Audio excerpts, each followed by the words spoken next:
আমার হাতে ছোট্ট একটা ট্রি, তো এটা তৈরি করেছে আমার আরহাম। ও নিজেই লিখেছে, নিজে কেটে নিয়েছে। আজকে আমাদের আরলিসার 3 মাস পূর্ণ হলো, তো 3 মান্থ উপলক্ষে একটা ছোটোখাটো বার্থডের আয়োজন করবে তার ভাই। ভাই বোনের সম্পর্কগুলা আসলে অন্যরকমের। তুমি আমাদের প্রিন্সেস, দেখো। Happy birthday Alisa. আজকে কত হয়েছে? 3 মান্থ। এই যে আমাদের pink Alisa. Happy birthday mamma. Mamma love you mamma. তোমারটা অন আছে? 2 ভাইয়ের পরে বোন, তো এই বোনকে নিয়ে বড় ছোট দুজনেরই টানাটানি।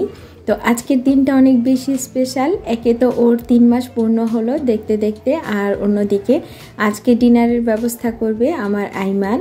তো দেখতেই পাচ্ছেন ও সব কিছু নিজের মতো করে সাজাচ্ছিল, যদিও ওর কোনো কিছুর তেমন আয়োজন ছিল না, তারপরে অনেক বেশি স্পেশাল।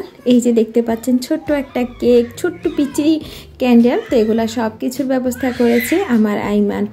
তো আমার কাছে জিনিসটা খুবই ভালো লাগছে। আসলে ভাই বোনের সম্পর্কটা মানে মা বাবার চেয়েও বেশি।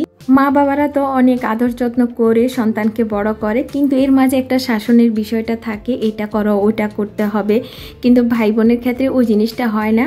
আর বড় ছোট হলে তো একজন আরেকজনের কেয়ারিংটা করে, তো যার কারণে আমার কাছে মনে হয় এটা বেশি অনেক কিছু যেটা মা বাবাকে সরাসরি বলে না, কিন্তু ভাই বোন একে অপরের সাথে শেয়ার করতে পারে।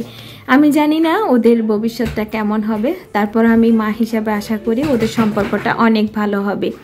আমার আইমান আরহামকেও যথেষ্ট টেক কেয়ার করে, কিন্তু আজকে এই মুহূর্তে সে খুবই বিরক্ত হচ্ছে, কারণ ওর কাছে মনে হচ্ছে আরহামের মানে অস্থিরতা, যেহেতু ও ছোট মানুষ নিজেকে সামলাতে পারছে না, আর ওইদিকে আইমান চাচ্ছে আজকের দিনটা একটু স্মৃতি করে রাখতে।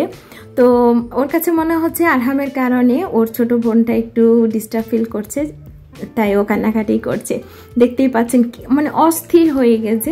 জিনিসটা আমি মা হিসাবে বুঝতে পারছি, ওর বাবা অতটা খেয়াল করতে পারেনি। তো আমি সবসময় চেষ্টা করি এই ধরনের পরিস্থিতিতে একটু ব্যালেন্স করতে।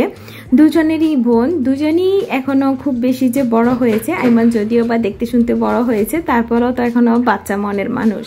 তো যাই হোক, ও ডিনার রেডি করবে, খুবই শর্টকাট স্যান্ডউইচ তৈরি করবে।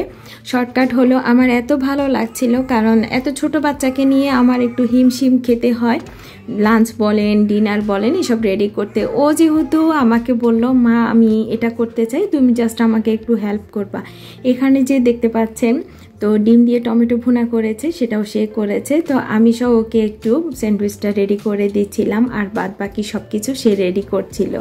দেখতে দেখতে ওদের ছোট্ট বোনের বয়স এখন 5 মাসের বেশি, তো এটা সেই 3 মাসের সময় করেছিল।